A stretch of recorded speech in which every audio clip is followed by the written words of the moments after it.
আমি ডিসাইড করেছি যে আমি বিজেপিতে জয়েন করবো, এইটুকু জানিয়ে রাখলাম। এবার জয়েন করার পর যেখানে তারা আমাকে দায়িত্ব দেবেন আমি সেই কাজগুলো করবো। যে তৃণমূল মানে দুর্নীতি, দুর্নীতি মানে তৃণমূল। হ্যাঁ, আমি তাই মনে করি। সন্দেশখালী নিয়ে আপনার মতামত, সন্দেশখালীতে কি চলছে? ইলেকটোরাল বন্ড দুর্নীতির উপায় না হলেও সেখানে স্বচ্ছতার অভাব ছিল, যেটা আমাদের মহামান্য বিচারপতিরা সুপ্রিম কোর্টের সেটাকে ঠিক করে দিয়েছেন। ममता बनर्जी को लेकर आपका ख्याल क्या है? Mamata Banerjee, Mamata Banerjee, yes, like other political personalities, she is also one political personality. What else? What else? দুর্নীতি মামলা যখন চলছিল আপনি যেভাবে রায়গুলো দিচ্ছিলেন, আপনি ছাড়ার পরে সেই রকম যারা ধরুন এখনো অনশন করছেন তারা কি সেই বিচারটা পাবেন যেটা আপনি? সেটা আমি বলতে পারবো না, কারণ এখন যে বিচারপতিরা আছেন তারা তাদের মতো পদ্ধতিতে চলবেন।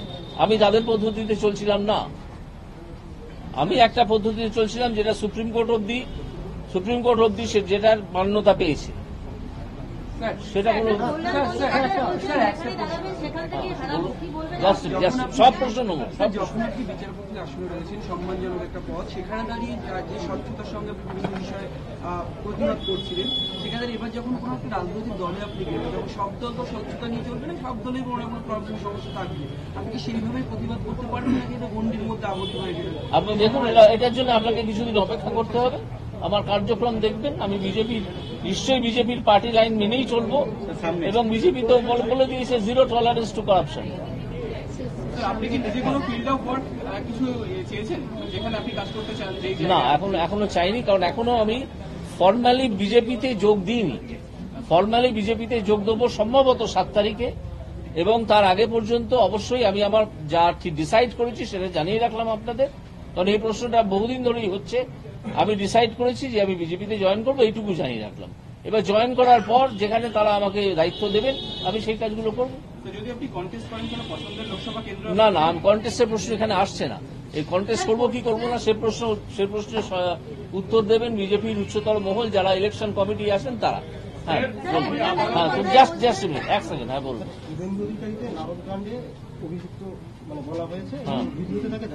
প্রথম কথা, নালদকাণ্ড একটা চক্রান্ত। একটা লোক আছে তালপাতার সেপাই না সেনাপতি কি বলে ডাকে সব তৃণমূলের নেতারা তাকে, সে অ্যালকেমিস্ট বলে একটা কোম্পানি ছিল তার খুড়শ্বশুরের, তাকে দিয়ে এই পুরো কাণ্ডটা করেছিল। এটা একটা চক্রান্ত। এটা কোনো আপনার কি বলো ওটাকে স্টিং অপারেশনই নয়। এটা ওই ভদ্রলোককে ইউজ করে একটা চক্রান্ত করা হয় বিভিন্ন লোককে।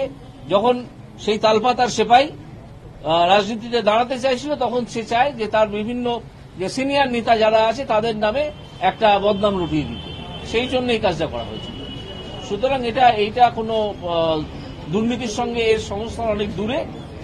আগে চক্রান্তের দিকটা দেখতে হবে, যে কে চক্রান্তটা করেছিল, কেন চক্রান্ত করেছিল। এটি তো শুরু করেছে, অ্যালকেমিস্টের তদন্ত তো শুরু করেছে। টিএমসি নেতাদেরও তো দেখা গেছিল সেই ভিডিওগুলোতে। টিএমসি নেতাদেরই তো দেখা গেছিল, আর কাকে দেখা গেছিল? তো সেক্ষেত্রে কি তারাও ওই চক্রান্তের শিকার? অবশ্যই তারা চক্রান্তের শিকার। কেউ সেই চক্রান্তের শিকার হয়ে এখনো গিয়ে ওই তালপাতার সেপাইকে সেনাপতি বলে ডাকছেন। কোন যুদ্ধ তিনি জিতেছেন আমি জানি না, সেনাপতি তো। ঠিক আছে, দেখা যাক। আপনি ইঙ্গিতপূর্ণভাবে যার কথা বললেন, তিনি যদি নির্বাচনী ময়দানে আপনার প্রতিদ্বন্দ্বিতায় দাঁড়ায়, আপনি লড়াই করবেন? দাঁড়াবেন। আমি কি ভয় পালিয়ে যাবো? যদি আমাকে বিজেপি তার বিরুদ্ধে দাঁড় করায় আমি কি ভয় পালিয়ে যাবো? এবং আমি দেখিয়ে দেবো তার দুর্বৃত্ত দলকে কিভাবে মোকাবিলা করতে হয়। তার একটা পরিষ্কার দুর্বৃত্ত দল আছে ডায়মন্ড হারবারে, তাদের মোকাবিলা করেই তাকে লক্ষ লক্ষ ভোটে হারাবো।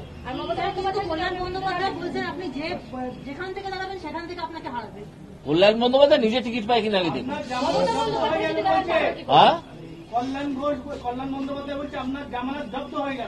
আরে কল্যাণ ঘোষ কি ভবিষ্যৎবাণী করতে শুরু করেছেন নাকি? ওগুলো কি ছেড়ে? হ্যাঁ, কল্যাণ বন্দ্যোপাধ্যায় কি ভবিষ্যৎবাণী করতে শুরু করেছেন? করলে করুন না, আমার কোনো। হ্যাঁ, তাহলে একটা মিনিংফুল লড়াই হবে। কারণ মমতা বন্দ্যোপাধ্যায়কে আমি একজন প্রকৃত রাজনীতিবিদ বলে মনে করি। কোন তালপাতার সেপাইকে আমি দুষ্কৃতির বেশি কোনো সম্মান দিতে পারবো না। যাকে ওনারা সেনাপতি বলছেন, না নাম বলবো না, আমি অনেক নাম। আমি কি এখানে কোনো কোনো স্ল্যাং ল্যাঙ্গুয়েজ ইউজ করতে এসেছি যে আমি তার নাম নেবো, সেই নামটাকে আমি স্ল্যাং ল্যাঙ্গুয়েজ বলে মনে করি, আমি সেই নামটাই নেবো না। Justice Dami, what about on Narda case? Can you speak on English or English? Yes, I have already said about Narda case. It was a conspiracy hatched by that Talpatar Sipai against the senior leaders of Trinamool Congress. Also, Suvendu Adhikari, on video, they can wrap one paper for, they can already, the video. You find it out what was there inside the wrapped paper. Yes, what was wrapped? Just you have to push. Sir আমাদের রাজ্য just আমি উত্তর দেবো আপনারা একাধিক প্রশ্ন করবেন। আমাদের রাজ্য এমন একটা রাজ্য যেখানে প্রায় 7খানা ক্লাইমেট জোন। আপনি আদালত থেকে জনতার আদালতে যাচ্ছেন, আপনি এতদিন আদেশ দিয়েছেন, মানুষের কথা শুনতে হবে এবার আপনাকে। এই রাজ্য নিয়ে আপনার পরিকল্পনা কি? কারণ আপনি ব্যতিক্রমী। আপনি একটা অত্যন্ত ভালো প্রশ্ন করেছেন। আমার মনে পড়ছে যে আমি একবার পশ্চিমবঙ্গের 7টা অ্যাগ্রো ক্লাইমেটিক জোন নিয়ে কথা বলেছিলাম। পশ্চিমবঙ্গের 7টা অ্যাগ্রো ক্লাইমেটিক জোনে বিভিন্ন রকমের শস্য উৎপাদন করা যায়, ক্যাশ ক্রপস এবং অন্যান্য শস্য, তাদের প্রিজার্ভ করা এবং সেগুলোকে মার্কেটিং করা, প্রপার ব্যবস্থা করতে হবে। এই চালকলের মালিকদের মতো ব্যবস্থা করলে চলবে না। ব্যবস্থা যদি করা যায় তাহলে কৃষকরা উপকৃত হবেন এবং সবাই জানে যে কৃষি যদি উপকৃত হয় শিল্প উপকৃত হয় পাশাপাশি। এবার বলুন আপনি। জাস্ট হ্যাঁ বলুন। একটা হলো যে আপনি রাজনীতিতে যখন জয়েন করছেন, এই মুহূর্তে রাজ্যের রাজনীতিটা নিয়ে আপনার অ্যাসেসমেন্ট কি? এই মুহূর্তে রাজ্যের রাজনীতিতে তৃণমূল বলে যে দলটি আছে সেটা সম্পূর্ণ একটি দুষ্কৃতীদের দল। এটাকে কোনো পলিটিক্যাল পার্টি বলে আমি মনে করি না। এটা একটা যাত্রা পার্টি, পলিটিক্যাল পার্টি নয়। যাত্রা পার্টি যেমন বিবেক থাকে, তাদের তেমন বিবেক আছে। যাত্রা, আমি পলিটিক্যাল পার্টি বলে তৃণমূলকে মনেই করি না। তৃণমূল একটা যাত্রা পার্টি। তাদের যাত্রাপালার নাম হচ্ছে মামাটি মানুষ। তাদের এদের যেমন বিবেক বলে একটা চরিত্র থাকে প্রতিটা যাত্রায়, তাদের আছে। কেউ কেউ হঠাৎ বিবেকবান হয়ে ওঠেন, সেখানে যেমন ছোট লোকের চরিত্র থাকে, মধুমতালের চরিত্র থাকে, এরকম সব অনেক কিছু আছে সেই দলে। আছেই তো, দুর্নীতিগ্রস্তই তো দলটি সম্পূর্ণ দুর্নীতিগ্রস্ত দিয়ে তৈরি। আর কিছু লোক যারা ভালো লোক আছেন, কিছু লোক নিশ্চয়ই ভালো লোক আছেন, যারা কিছু না বুঝে সেখানে ঢুকে পড়েছেন আর বেরোতে পারছেন না।